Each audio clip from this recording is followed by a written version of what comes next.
vamos a dar comienzo a esta porción. Esta porción se llama Jucat. Yo la titulé ¿Cómo purificarnos hoy en día? Hoy, 2023, ¿cómo nos purificamos hoy? Y si yo pregunto, ¿qué es purificarse? ¿Qué se le viene a la mente cuando algo purifica? Olga decía algo limpio también, un cambio de estado, ¿no? Podríamos decir. ¿Y hay algún aparato que purifica? A ver si ustedes piensan. Que lo tengamos cotidianamente. El filtro. El filtro de agua es algo que está purificando. Y purificar eso, pasar de un estado a otro. O sea, purificar, o cuando alguien está cerniendo, ¿no? La arena, ¿no? Ponen la arena y empiezan a cernir, también está purificando. Eso. Entonces, cernir también es algo que purifica, ¿no? Separamos la arena fina de las piedras gruesas. Entonces, la palabra hoy podemos decir, bueno, ¿cómo nos purificamos hoy? Y hoy en día vivimos en un siglo que la apariencia parece que fuese lo más importante, ¿no? Que la ropa sería para algunas personas como la carta abierta, ¿no? Según cómo te vistas es como te van a tratar, ¿no? O cómo vos te vistas es como... seguramente algunas personas dicen, bueno, está de traje, de corbata, seguramente es un hombre de bien, ¿no? Lo que tengas es el valor que le dan a las personas, ¿no?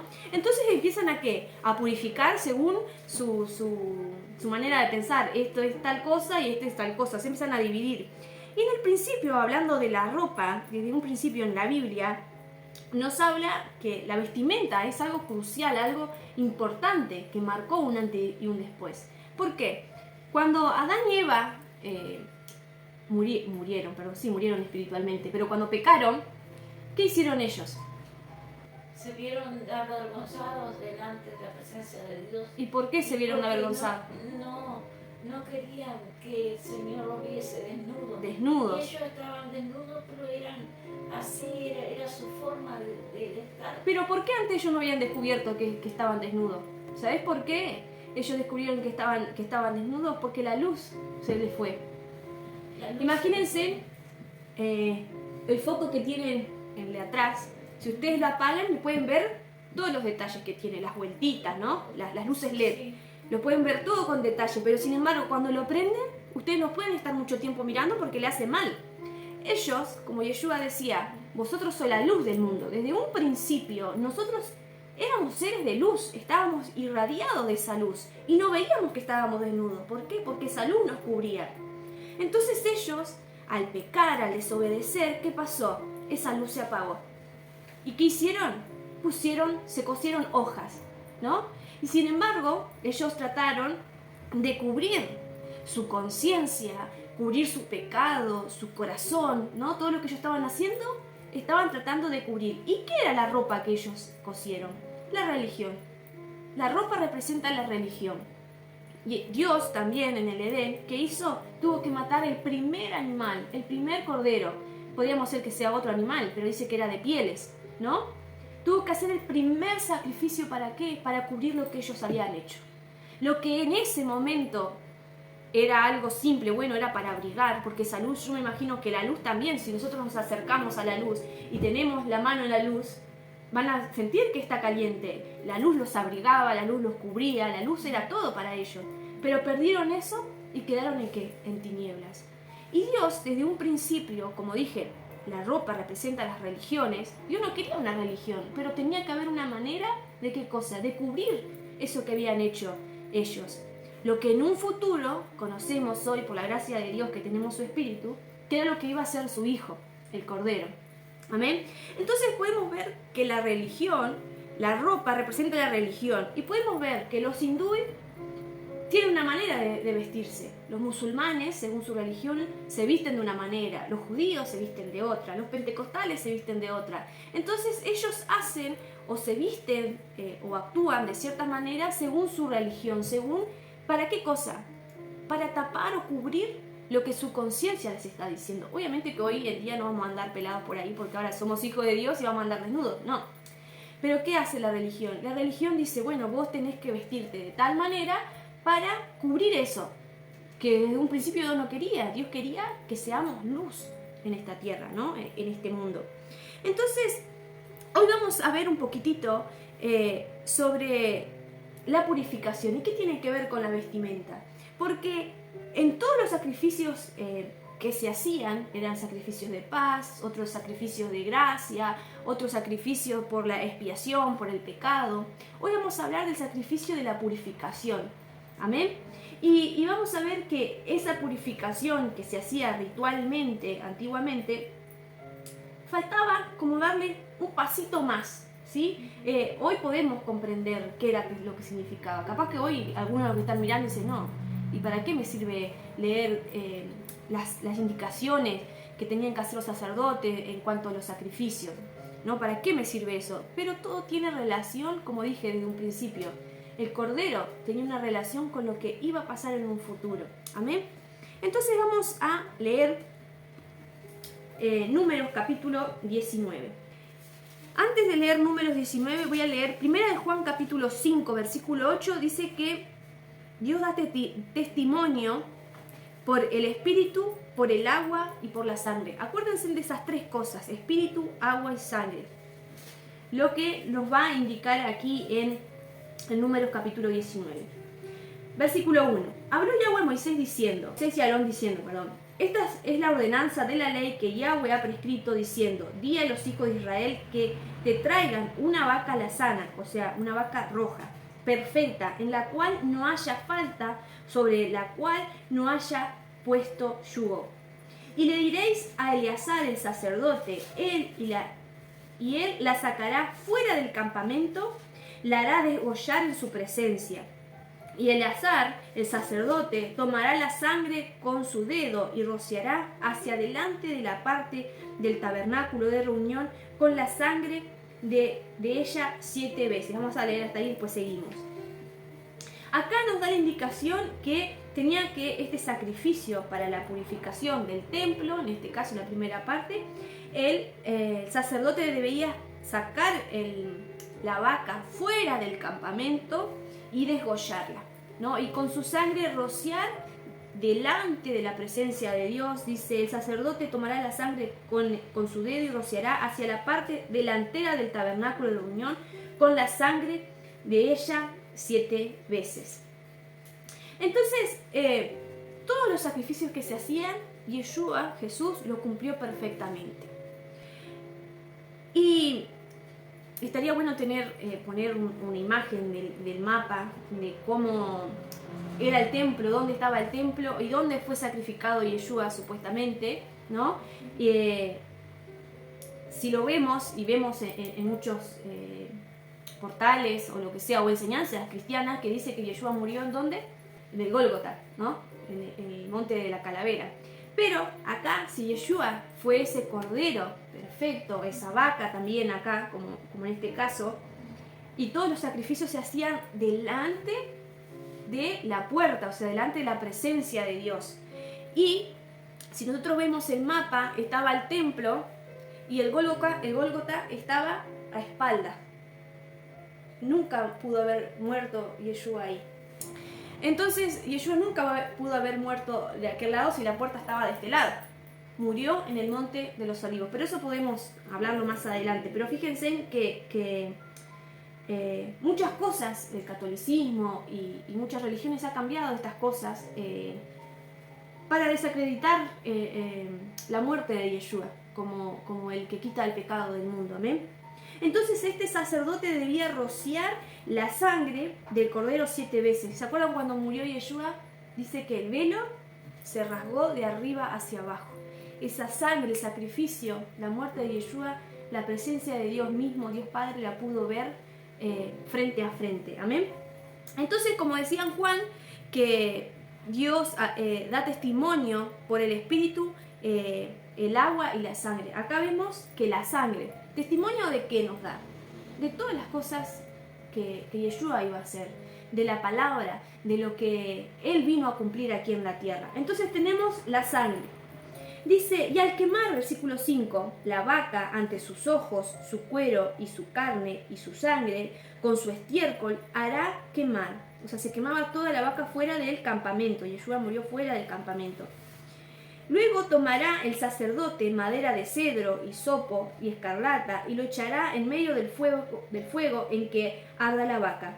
El sacerdote lavará sus vestidos, lavará también su cuerpo con agua y después entrará en el campamento y será inmundo el sacerdote hasta la noche. Asimismo, el que la quemó lavará sus vestidos con agua, también lavará con agua su cuerpo y será inmundo hasta la noche. Y un hombre limpio, recuerden este versículo, y un hombre limpio recogerá las cenizas de la vaca y la pondrá fuera del campamento en un lugar limpio, y las guardará la congregación de Israel para el agua de la purificación, es expiación. Y el que la recogió las cenizas de la vaca lavará sus vestidos y será inmundo hasta la noche, y será estatuto perpetuo por los hijos de Israel y para el extranjero que mora entre ellos. Este acto, aquí vemos la otra parte que da testimonio de la obra redentora de Yeshua, que era el agua. Las cenizas se mezclaban con el agua y eso era para purificar al pueblo de Israel. Y no solo al pueblo de Israel, sino también ¿a quién? A los extranjeros. Y podemos ver que muchos dicen, no, porque eso era para antes, eso no tiene importancia, era simplemente como hecho histórico, quedó en la Biblia. No, la palabra no hay nada que porque sí, no es por un hecho histórico que quedó escrito, sino para mostrarnos a Yeshua, para mostrarnos cuál es el camino de la purificación, cuál es el camino de la santidad, amén, cuál es el camino de la salvación. Entonces, teniendo presente esto, ¿no? Que el agua, dijimos la sangre da testimonio, el agua, y nos falta ¿qué cosa? El Espíritu. Y acá, ¿dónde estaba el Espíritu? Ustedes me pueden decir, bueno, muchos piensan que el Espíritu Santo, Ruach HaKodesh, descendió a la tierra en Pentecostés, pero no es así. Podemos ver en pasajes que habían personas que eran llenos del Espíritu Santo, profetas, dice que eran llenos del Espíritu, ¿no? Dice que en el campamento comenzaron a profetizar. ¿Por qué? Porque esas personas, y Moisés dice, lleno del Espíritu Santo, ellos sí habían comprendido desde su interior, no solo como acto, bueno, vamos a hacer el sacrificio de la vaca roja, vamos a hacer esto, nos vamos a limpiar por fuera, listo. Moisés y muchas personas comprendieron desde su interior, desde la fe, qué era lo que estaban haciendo. El pueblo por muchos años hizo estos ritos, estos cultos de purificación con el agua, se purificaban por fuera y por dentro. Por eso no comprendían. Entonces vamos a leer cuando murió Yeshua. Vamos a leer Juan capítulo 19, versículo 31 vamos a leer. Entonces los judíos, por cuanto era la preparación de la Pascua, a fin de que los cuerpos no quedasen en la cruz en el día de reposo, pues aquel día era reposo, era de gran solemnidad, rogaron a Pilato que les quebrasen las piernas y que fuesen quitados de allí. Vinieron pues los soldados y quebraron las piernas al primero y asimismo al otro que había sido crucificado con él. Mas cuando llegaron a Jesús, como le vieron ya muerto, no le quebraron las piernas. Pero uno de los soldados le abrió el costado con una lanza y al instante salió sangre y agua. Y el que lo vio da testimonio, y su testimonio es verdadero, y el que dice verdad para que vosotros también creáis. En otro pasaje también dice que el soldado fue salpicado y dice, este verdaderamente era el Hijo de Dios. Y vemos acá en Números que dice que esto era para el pueblo, cuando eran rociados con las cenizas y con el agua, era tanto para los hijos de Israel y para los extranjeros. El soldado romano también entra en el plan de Dios, en el plan de la salvación. Los extranjeros entran en el plan de salvación que tenía Yeshua. Y vemos que acá nos da testimonio de la sangre y del agua. Y si no hubiese muerto Yeshua, ¿qué pasaba? No podíamos tener entrada libre a la presencia de Dios. No podíamos tener el Espíritu dentro de nosotros. No podíamos ser nosotros hoy el templo del Espíritu Santo. Amén. Entonces, sigamos leyendo la historia. Y dice en versículo 38, ahí mismo de Juan 19, dice: después de todo esto, José de Arimatea, que era discípulo de Jesús, pero secretamente por medio de los judíos, rogó a Pilato que le permitiese llevarse el cuerpo de Jesús, y Pilato se lo concedió. Entonces vino y se llevó el cuerpo de Jesús. También Nicodemo, el cual antes había visitado a Jesús de noche, vino trayendo un compuesto de mirra y aloe como de 100 libras. Tomaron pues el cuerpo de Jesús y lo envolvieron en lienzos con especias aromáticas, según la costumbre de sepultar entre los judíos. En el lugar donde había sido crucificado había un huerto, y en el huerto un sepulcro nuevo, y en el cual aún no había sido puesto ninguno. José de Arimatea, en otros pasajes también, nos indica que José de Arimatea era un noble del concilio, o sea, era una persona importante, conocedora de la palabra de Dios.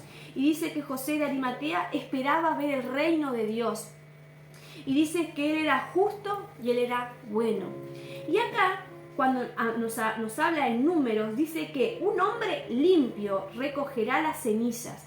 Un hombre limpio, ¿quién era el hombre limpio? El justo y el bueno, José de Arimatea, que tomó el cuerpo de Yeshua y lo sepultó, ¿en dónde? En un lugar nuevo, un lugar que no había sido contaminado con otro muerto. Y acá, en Números, nos dice que tenía que ir a un lugar limpio. Fíjense todas estas similitudes que Yeshua cumplió, incluso los que también formaron parte de este plan, ¿no? Este hombre limpio era José de Arimatea, este lugar limpio era la tumba que nadie había usado. Amén. Entonces, gracias a su muerte, la sangre, el agua, tenemos qué cosa que nos da testimonio, la tercera cosa, que es el Espíritu. Si Él no hubiese muerto, no se hubiese entregado en la cruz por nosotros, hoy nosotros no pudiésemos tener el Espíritu, quien nos da a nosotros el testimonio y nos confirma, nos da el convencimiento de que estamos mal. Fíjense que el soldado dijo: ciertamente este hombre era el Hijo de Dios, este era un hombre bueno. Entonces, en otro momento, ¿por qué no pensó eso? Porque fue rociado sobre él también esa agua y esa sangre que purificaba. Todo lo que quedaba de la vaca roja se quemaba, tanto la sangre, dice, como el estiércol. Y ustedes pueden decir: pero el estiércol también, porque Yeshua llevó nuestras inmundicias, Él las quemó. Dice que Él descendió a lo más profundo y quemó todo eso que era por naturaleza nuestro. Y gracias a su sangre y esa agua que vemos que se derramó por el extranjero, también lo ha hecho por nosotros, no solo por el pueblo de Israel. Entonces, el Antiguo Testamento no son libros o cartas o historias que nos hablen históricamente, bueno, esto era... No. Todo eso, desde Génesis, desde el primer sacrificio, ¿era para qué cosa? Para que seamos luz en este mundo. Y usted me puede decir: bueno, pero yo me veo todavía, ¿no? Porque estamos en un cuerpo carnal. Pero dice que cuando Yeshua venga, ¿qué va a hacer? Vamos a ser transformados. Nuestra mente va a ser transformada.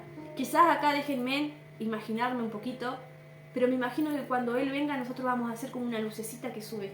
Ese cuerpo que Yeshua quiere que seamos luz.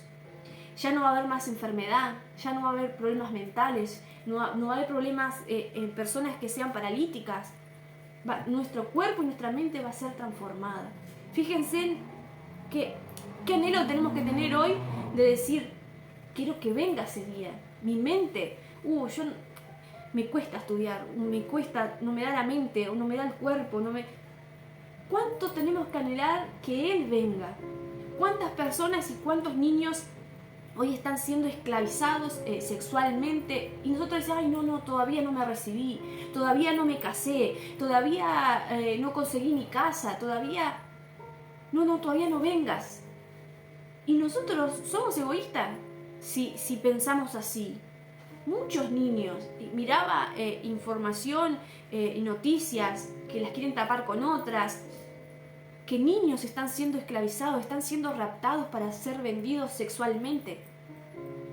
Y nosotros somos egoístas y no, pero todavía no cumplí mis sueños, todavía no cumplí mis metas, todavía. Y hoy vemos un montón de mensajes motivacionales, pero sigue a la meta y sigue que el Señor, vas a poder ser esto, vas a hacer lo otro.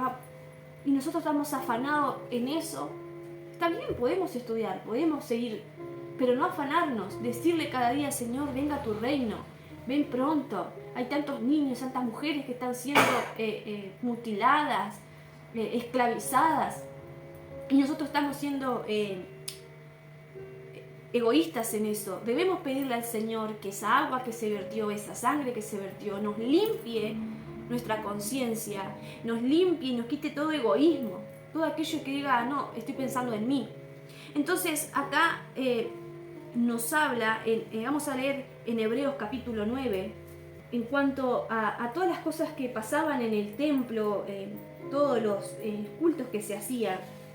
Hebreos 9, capítulo 9, y esto lo hablábamos, lo habló mi esposo también en la reunión pasada, lo cual es símbolo para el tiempo presente. Hebreos 9, 9, hablando del tabernáculo y todas las cosas que habían, el lugar santo, el lugar santísimo, dice, lo cual es símbolo del tiempo presente, según el cual se presentan ofrendas y sacrificios, no pueden hacer perfecto en cuanto a la conciencia, al que practica ese culto. O sea, en ese tiempo aún se hacían los sacrificios, se hacían las ofrendas, pero todas estas cosas, el sacrificio de la purificación de la vaca, todas estas cosas no purificaban la conciencia. ¿Qué nos está queriendo decir? ¿Dios se equivocó? No. Dios quería darle algo más, pero por nuestra dura cerviz, por nuestro duro corazón, aún el Espíritu no se nos revelaba.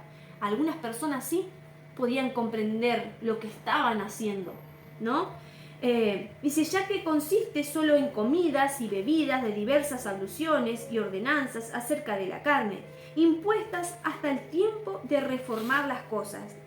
Bueno, acá me pueden decir, bueno, entonces se había reformado la ley. No, estamos hablando de los sacrificios. Pero estando ya presente Cristo, hablando de los sacrificios, hablando de los sumos sacerdotes, sumo sacerdote de los bienes venideros, por el más amplio y más perfecto tabernáculo, no hecho de manos, es decir, no de esta creación, y no por sangre de machos cabríos, ni por becerros, sino por su propia sangre, entró una vez y para siempre en el lugar santísimo. Por eso se rompió el velo, porque él tenía que estar frente a frente. Si él hubiese muerto en el Gólgota, nunca podía estar de frente a la presencia de Dios. La entrada estaba así, mirando, ¿no? Dice, habiendo obtenido eterna redención. Porque si la sangre de toros y de los machos cabríos y la ceniza de la becerra, rociada a los inmundos, santifican para la purificación de la carne, cuánto más la sangre de Cristo, el cual mediante el Espíritu Eterno se ofreció a sí mismo sin mancha a Dios, limpiará vuestras conciencias de obras muertas, para que sirváis al Dios vivo. Así que eso es mediador de un nuevo pacto, para que interviniendo la muerte para la remisión de las transgresiones que había bajo el primer pacto, los llamados reciban la promesa a la herencia eterna. O sea, hablando del pacto, o sea, de los sacrificios que hacían. Y aquí en Hebreos también, capítulo 10, versículo 22, nos enseña que debemos, ahora que tenemos la sangre, Hebreos 10, 22, tenemos la sangre y tenemos el agua que nos purifica. Dice, acerquémonos con un corazón sincero, en plena certidumbre de fe, purificados los corazones de mala conciencia y lavados los cuerpos con agua pura. ¿Cuál es el agua pura? En Efesios 5:26 nos habla, dice que los maridos deben amar a sus esposas como Cristo amó a la iglesia.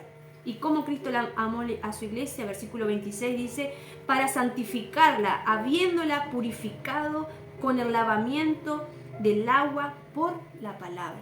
¿Cuál es esa agua pura que nos lava, que nos limpia? la palabra de Dios. ¿Y quién es la palabra de Dios? Yeshua. Dice que la fe viene por el oír y el oír la palabra de Dios. ¿Oír a quién? A Yeshua, lo que Él hizo. Y vemos que desde un principio todo se trata de Él. Todo se trata de Él.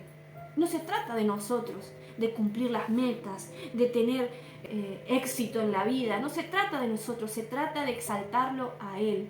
De eso se trata la palabra. Y de eso se trata, de que nos purifiquemos a través de su palabra.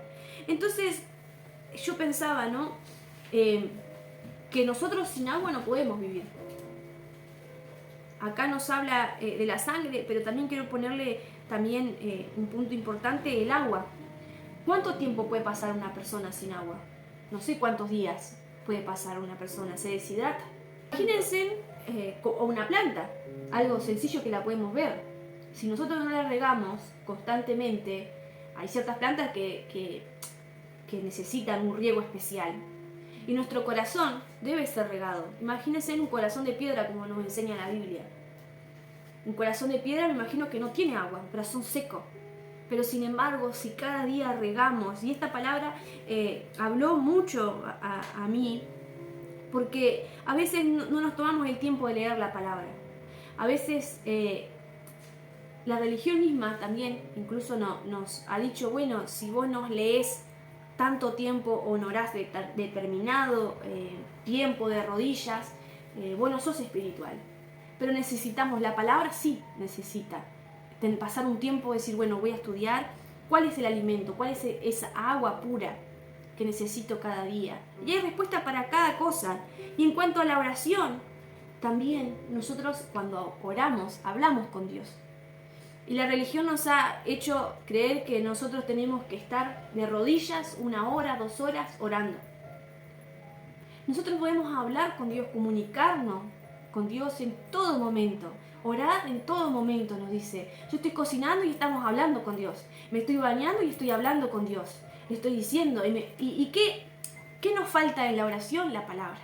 Señor, tu palabra dice que aunque ande en valle de sombra o de muerte, no temeré mal alguno. ¿Por qué? Porque tú estás conmigo. Tu palabra me dice que no hay justo desamparado. Tu palabra me dice, para eso nos sirve la palabra. Si nosotros no leemos la palabra, que es la que nos va a purificar por dentro, que es la que nos va a santificar por dentro, nuestras oraciones simplemente son en vano. A veces oramos a Dios y solo hablamos de nosotros. Señor esto, Señor lo otro. Y ni siquiera nos ponemos a darle gracias. Nosotros hoy no están los sacrificios y las ofrendas vigentes, porque no está el templo, no hay sacerdote. Pero nosotros, como sacrificio vivo, le damos gracias a Dios por cada cosa, incluso por las cosas malas. A veces nos pasan cosas y decimos, pero ¿por qué me pasa esto? ¿Y por qué lo otro? ¿Y por qué? Y a veces veo gente con experiencia de años, vamos a decir, que ha pasado un montón de cosas. En cuanto a lo ministerial, en cuanto a la familia, en el matrimonio, ¿no? Y cada cosa vivida que tuvieron ellos, en su momento quizás se preguntarían, como nosotros, ¿para qué me sirve esto? Es que el día de mañana, nosotros, va a venir alguien y nos va a decir, mira, me pasa esto y esto y lo otro. ¿Vos sabés que yo pasé lo mismo? ¿Y sabés cuál fue la solución? No fue quejarme, fue hacer esto y lo otro. Por eso muchas veces nosotros pasamos esas cosas. Pero ¿cómo solucionamos eso? Con la palabra, que nos purifica, que nos limpia. Ya la sangre y el agua fue vertida por nosotros.